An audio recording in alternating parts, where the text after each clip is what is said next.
Good morning, class. Today we start chapter 2, control and coordination. The most important characteristics of our plants and animals in a living organisms is movement. Okay, we know very well the chapter first previously we discussed the movement is a very important key terms, very important word for the any organisms because in our life process depend on the particular movement. So here also the control and coordinations we discussed. So maybe there are the two type of movements: a growth movement and non-growth movements. So growth movements like a germinating seed, जब seed germinate करता है तो that is called growth movement. वो plant का growth movement होता है. Non-growth movements, cats running, जब cat running कर रही होती है that is the non growth movement. उसमें कोई ग्रोथ पार्ट नहीं इन्वॉल्व हो रहा है. Growth part means body develop करे, बॉडी किसी भी तरह की ग्रोथ रिप्रेजेंट करे, शो करे, that is called growth movement. But we are sitting, we are working, we are going here and that is not including the growth movement. So it's called non growth movements. The changes in the environment to which the organisms respond to the react are called stimulus या stimuli. Any organisms mean including human beings, including plants and all the changes environment to the organisms. जो भी changement आते हैं organism के आसपास, कोई भी organism जिसके आसपास सडन कोई चीज हो रही है उस एनवायरनमेंट के अकॉर्डिंग जब वो रिस्पॉन्स करता है, अपने एक्सप्रेशन देता है या कोई प्रोसेस क्रिएट करता है जो हमें नजर आ रही है, clear it, that is called stimuli. It means that a response to the stimuli is a characteristic property of the living organisms. या ये भी कह सकते हैं हम कि किसी भी लिविंग ऑर्गेनिजम्स की एक characteristic property है कि वो किसी ना किसी के सेंस में एक रिस्पॉन्स करेगा. that is called stimuli or that process is called stimulus. okay, the working together of the various part of an organism is in a systematic manner to produce a response to the stimulus is called coordination. Main ऐसा systematic तरीके से कई सारे parts को involve करके various type की functioning करके जो एक प्रोसेस क्रिएट होती है सिस्टमेटिक मैनर में, एक रिस्पांस किया जाता है by the body, by the physical appearance और by the environmental appearance, including the both the conversation like that. अभी हम आपके साथ कन्वर्सेशन कर रहे हैं, you understand me and what I am saying to you and you have to respond to me. That is the connections between you and me, that is called coordinations and we are controlled. Also the called the chapter also represent that control and coordination means the coordination by the process, by stimulus, by the response by the organisms, and controlled means a particular part of the body to control this complete process, that is called control of this the particular process or particular coordination. So control and coordination in plants. So we discuss about the first topic of this chapter is the control and coordination plant. So how plant is coordinate to others and how plants parts to coordinate another's and which parts actually the control of this whole process. Is it clear? So the response to this stimuli by the plants is due to the presence of hormones. Plant shows the type of movements in response to stimuli. So we clear the hormone process. जो stimulus process हो रही है, जो responding process हो रही है, वो एक plants में chemical process होती है. chemical process depend करते देर द हार्मोन प्रोसेस के ऊपर. जो हार्मोन है उसके प्रोसेस पे डिपेंड करता है कि हार्मोन किस तरह से सीक्रेट हो रहा है, किस तरह से उसको मैसेजिंग कर रहा है और वो क्या रिस्पांस कर रहा है. तो किस किस तरीके के रिस्पांस होते हैं, किस किस तरीके की चीजें होती हैं इन प्लांट्स में. So we discuss number 1 growth independent movement. सबसे पहले ऐसी ग्रोथ जो इंडिपेंडेंट है, जो इंडिपेंडेंट मूवमेंट है, ग्रोथ उससे रिलेटेड हो रही है, मतलब जो ग्रोथ हो रही है वो इंडिपेंडेंट है. Clear that. दूसरी है ग्रोथ डिपेंडेंट मूवमेंट. एक ग्रोथ जो है वो डिपेंडेंट है किसी के ऊपर, मींस इस प्रोसेस के ऊपर डिपेंडेंट हो रही है. क्लियर है. So the plant movement are called movement of curvature because the plant of the part of the plant change its position in response to stimuli like elongated bending and presence of. okay, so the plant movements are called the movement of curvatures. Plant की जो growth हो रही है वो curvatures में होती है। आपने देखा होगा प्लांट मोस्टली झुक जाते हैं या उनके ब्रांचेस बैंड कर जाती हैं, तो ये जो बैंडिंग प्रोसेस हो रही है, जो झुकने की जो प्रोसेस हो रही है, वो एक कर्वेचर प्रोसेस में कर रहे हैं, that is curvatures, that is a bending of the particular in the directions, okay, that is called curvatures. तो इनकी जो ग्रोथ है, जो पोजीशन है, वो रिस्पांसिबल है उस स्टिमुली के according, that is around bandings, other tracings, clear it. और there are two regions of the response of the stimulus, detect the stimulus is called perspective reason. अब बात हो रही है उस रीजन की कि जहाँ पे रिस्पांस हो रहा है कि प्लांट्स के बहुत ढेर सारे पार्ट हैं, लीफ है, स्टेम है, रूट है, तो अलग अलग पार्ट रिस्पांस करता है। जैसे अभी हमारी बॉडी अलग अलग रिस्पांस करती है, हैंड अलग मूवमेंट करते हैं, लेग अलग मूवमेंट करते हैं, बाकी ये प्रोसेस अलग तरीके से मूवमेंट कर रही है, या वो बॉडी के इंटरनली जो प्रोसेस चल रही है उनको अलग रिस्पांस कर रहा है, और जो एक्सटर्नल रिस्पांस है, जो बाहर की तरफ से रिस्पांस है, वो अलग तरीके का रिस्पांस है। तो mainly the two type of response ये भी कह सकते थे, internal and external. So here the two reasons, the for responsible of stimulus detect the stimulus is called prospective region, and the second is other shown response is called responsive region। एक वो reason जो prospective है जहाँ पे response process होने जा रही है, और एक वो रीजन है जहाँ पे रिस्पांस हो रहा है, मतलब उसका आउटपुट निकल के आ रहा है। The function of control and coordination in our plants is are performed by the chemical substance called hormone। ये जो पूरी फंक्शनिंग हो रही है रिस्पॉन्ड करने की, स्टिमुलस करने की, स्टिमुलेट करने की, ये पूरी फंक्शनिंग डिपेंड करते हैं उसके केमिकल प्रोसेस पे, that is called hormone. Very well, अभी क्लियर किया है कि एक हार्मोन प्रोसेस, एक केमिकल प्रोसेस होती है प्लांट्स में। हम लोगों में केमिकल प्रोसेस के अकॉर्डिंग हार्मोन प्रोसेस भी होती है, बट यहाँ जो प्रोसेस हो रही है वो सिर्फ केमिकली होती है। हमारी बॉडी में जो प्रोसेस होगी, आगे बताएंगे इसको, वो डिपेंड करते हैं सिस्टम पे, जिसको हम लोग नर्वस सिस्टम के नाम से जानते हैं। यहाँ पे भी हार्मोन ही वर्क करता है, बट एक सिस्टम के रिगार्डिंग वर्क करता है। यहाँ पे कोई ऐसा सिस्टम नहीं है क्या कि कोई नर्व सिस्टम के अंदर नहीं होता है, but the chemical also is the very important role functioning.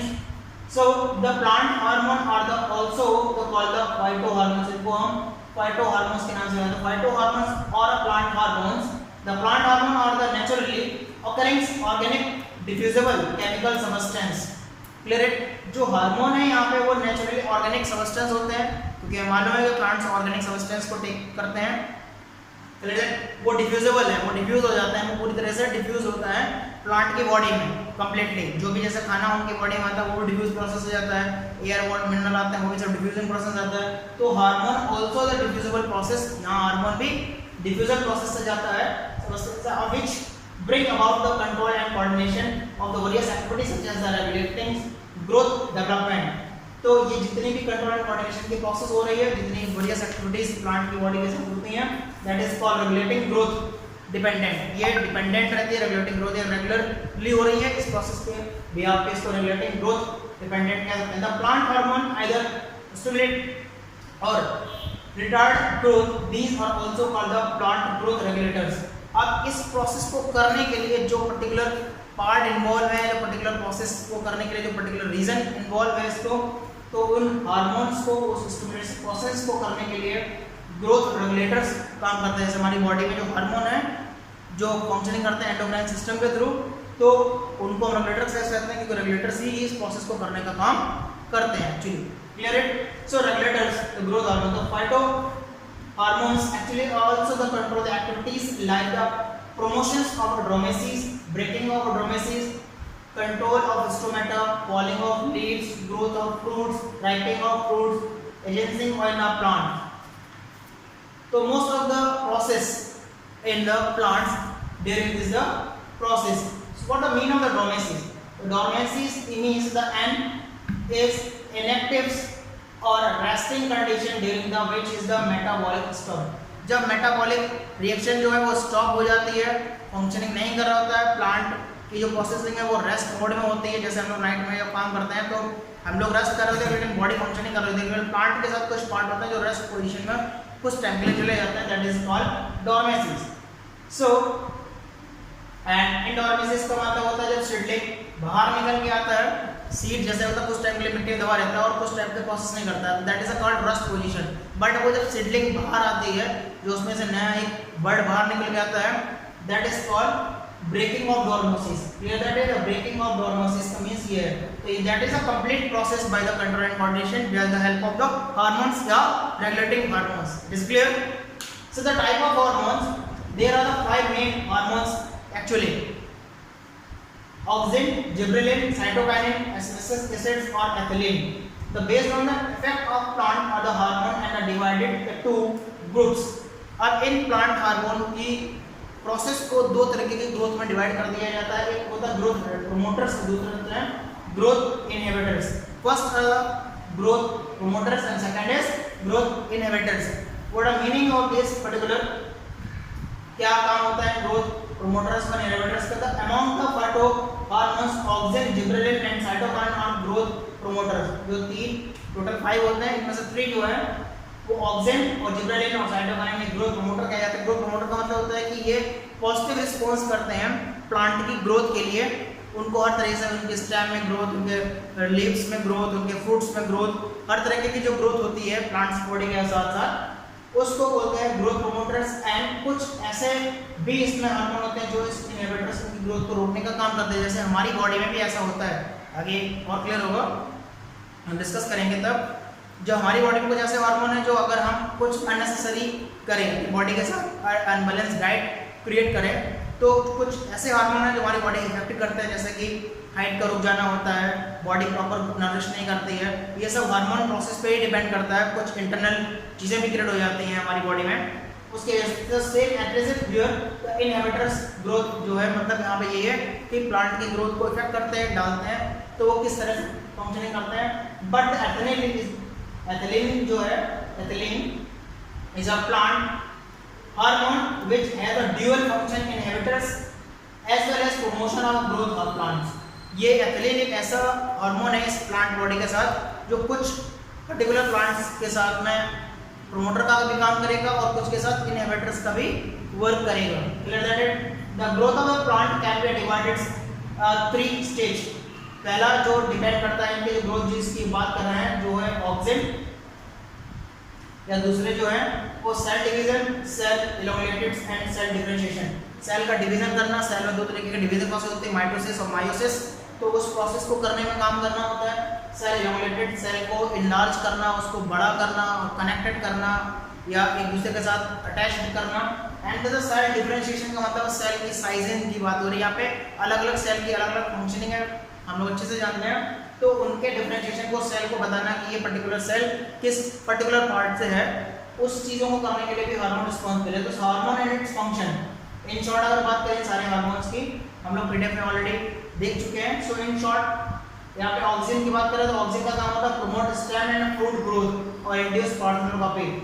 Auxin का काम होता है कि जो फ्रूट और उसकी जो स्टेम है, जो प्लांट स्टेम है एंड जो फ्रूट है उसकी ग्रोथ करना भी बता चुका हूँ. Induce the पार्थेनोकॉपी. पार्थेनोकॉपी का मतलब होता है when a fruit is without seed. बिना सीड का आपने भी देखा होगा आजकल प्लांट मार्केट में अवेलेबल हो जाते हैं कि कुछ फ्रूट्स ऐसे होते हैं जिनमें बीज अंदर नहीं होता है. तो that is the technique, that is the new invention of the that is called parthenocarpy. Clear that it? Gibberellin promote the cell enlargement and the cell differentiation in the plants. Roasted plant or showing the bottling.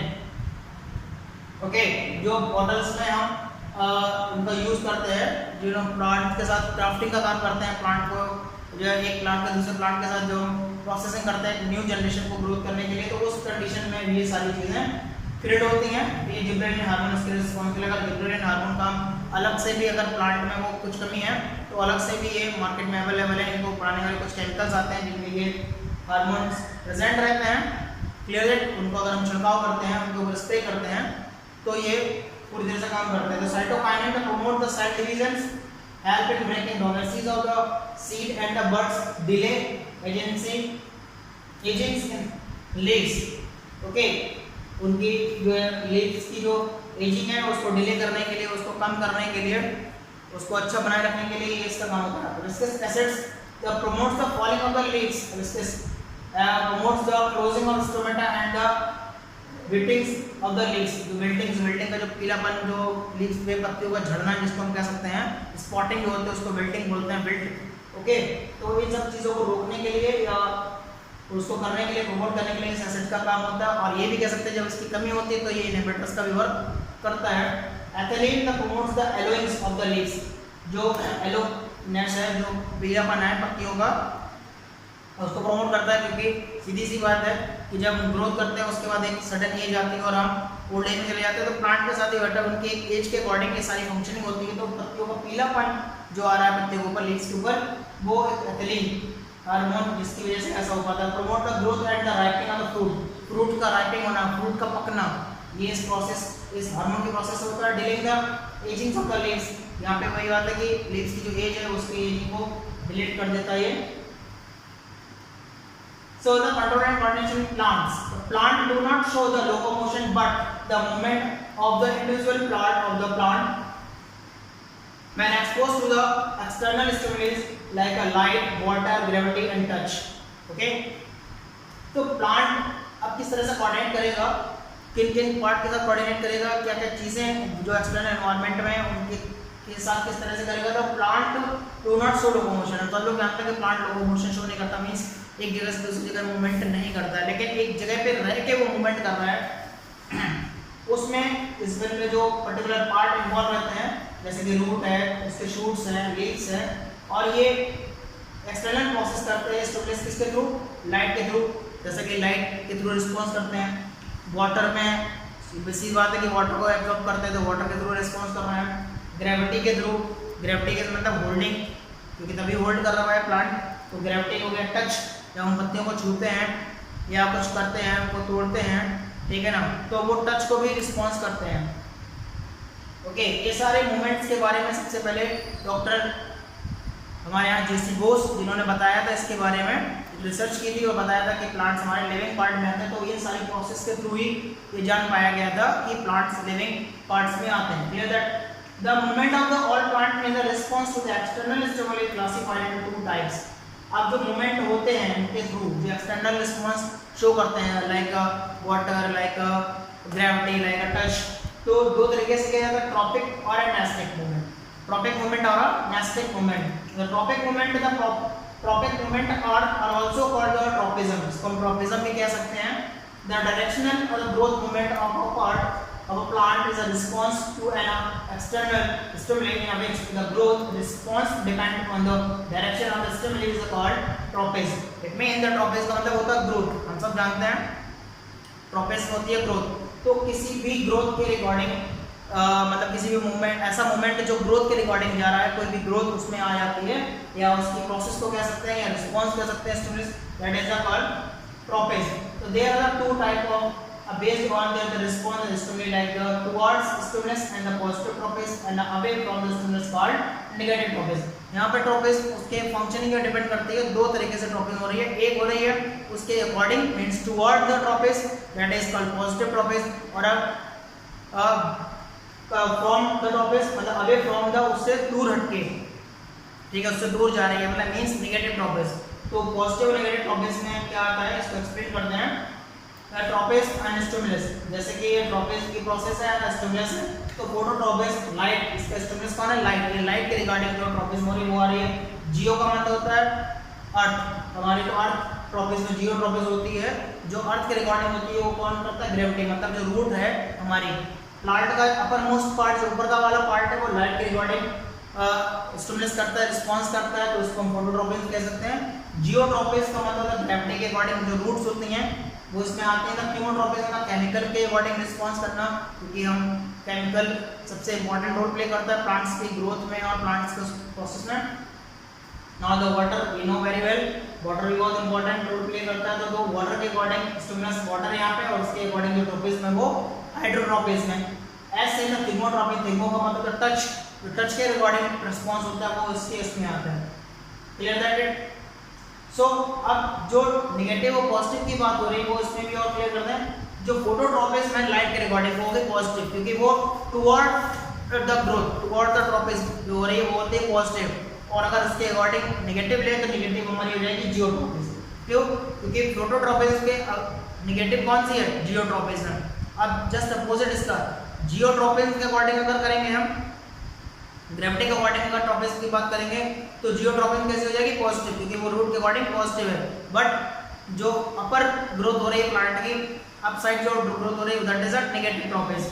That's a chemical tropism का मतलब chemical के according जो response होगा वो होगा positive ट्रॉपिस, और chemical के according response नहीं अगर होगा, प्लांट अगर रिस्पांस नहीं कर रहा है तो ग्रोथ करने में प्रॉब्लम करेगा ऑब्वियसली, तो क्या होगा वो नेगेटिव ट्रॉपिस। एज सेम वाटर के रिगार्डिंग कुछ प्लांट्स वाटर लॉगिंग प्रोसेस हमने जाना है, सुनते हैं कि ज़्यादा पानी अगर प्लांट्स में दे दें तो प्लांट खराब हो जाता है, that is the no response of the clear.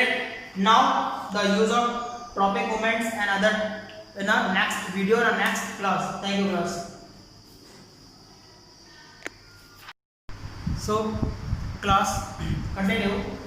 The uses of tropic movement to obtain water and nutrients from the soil and light from the sun, which are the necessary for their the growth and survival.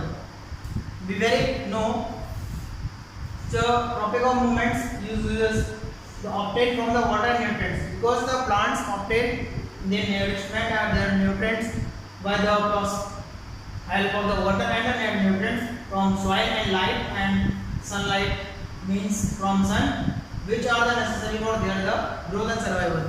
Water और sunlight plant के लिए सबसे ज़्यादा survival point of view से उसकी growth के लिए, उसकी सारी फंक्शनिंग के लिए इंपॉर्टेंट है। जैसे हमारी बॉडी के लिए प्रॉपर फूड और वाटर अगर हमारे लिए नीड है, हमारी सबसे पहली ज़रूरत जो है वो ये, ऐसे ही प्लांट्स के लिए उसके लिए सनलाइट का होना और उसके लिए वाटर का होना बड़ी चीज़ है। Now the next movement, the movement of the plant in response to can and internal external stimulus in which the direction of the response is not determined by the direction of the stimuli. Elastic movements में वो movement आते हैं plant के, वो external movements आते हैं या उन एक्सटर्नल मूवमेंट के रिगार्डिंग रिस्पॉन्स किया जाता है जो किसी डायरेक्शन पे डिपेंड नहीं करते हैं। वहाँ पे डायरेक्शंस के रिगार्डिंग स्टिमुलस नहीं होता है, वो किसी भी डायरेक्शंस के बेस पे हो सकता है, या by the direction of an stimuli, जो भी जिस भी डायरेक्शन से उसको स्टिमुली आएगा that have to respond, no fixed direction in the entire process. It's clear that from the whenever the direction of this applies, its affect all the part of the plant equally. मतलब जिस भी direction को जहाँ से भी response मिलता नजर आएगा वो हर एक जगह से रिस्पांस करता हुआ दिखाई देगा, मीन्स इक्वली रिस्पांस करेगा। The elastic movements are the exhibited by the flat part of the plant such as the leaves, petals and flower. ये जो नेस्टेड मूवमेंट है तो मेनली जो रिस्पांस किया जाता है, जो पर्टिकुलर पार्ट उनका जो इन्वॉल्व रहता है उसमें लीव्स जो फ्लैट पार्ट है, क्लियर है, that is a flat part. जो फ्लैट पार्ट है पेटल्स ऑफ फ्लावर्स, ये फ्लैट पार्ट कहे जाते हैं, यही पर्टिकुलर नेस्टेड मूवमेंट को शो करते हैं या रिस्पांस करते हैं। ओके, एक इंपॉर्टेंट पॉइंट नोटेड है, all the tropic movement are the growth movement but nastic movement में और may not growth movement. Okay, जितने भी ट्रॉपिक मूवमेंट होते हैं वो सारे ग्रोथ मूवमेंट में ही आते हैं, बट नेस्टेड मूवमेंट हो भी सकता है और नहीं भी, कभी कभार उसके अकॉर्डिंग वर्क करेगा, स्टिमुलस करेगा, रिस्पॉन्स करेगा, बट कभी कभार नहीं भी करेगा क्योंकि ये पर्टिकुलर पार्ट के ऊपर ही अपना प्रोसेस करता है। तो type of nastic movement, two type of nastic movement two type से होते हैं इनकी प्रोसेस के बेस पे। पहला होता है फिग्मोनेस्टिक और सिस्मोनेस्टिक मूवमेंट कहते हैं इसको, और आता है नाइसिक नेस्टिक, नेस्टिक और द सीलिक मूवमेंट। स्लीप का मतलब सोने से है, जब सुस्ता अवस्था जिसको कही जाती है, जब प्लांट्स की एक ऐसी स्टेज आती है जहाँ पे वो बिल्कुल डल कंडीशन रहता है, मतलब कोई रिस्पांस नहीं के बराबर करता, उस स्थिति को अवस्था कहते हैं। जैसे कि ऑफ ऑटम टाइम, ऑटम की अगर बात करें तो प्लांट अपनी पत्तियों को निकाल देते हैं, झाड़ देते हैं, झड़ जाती हैं या उस तरह की ग्रोथ नहीं करते हैं, लेकिन जैसे ही स्प्रिंग आता है, बसंत ऋतु जैसे आने की होती है, ठीक है ना, तो वैसे उस पर नई पत्तियां नई सी चीजें आती है, तो means the response to the hormonal process. तो जो स्लीप मूवमेंट है एक्चुअली तो उसी प्रोसेस को कह सकते हैं the non directional movement of the plant part is the response to the touch is called the फिग्मो।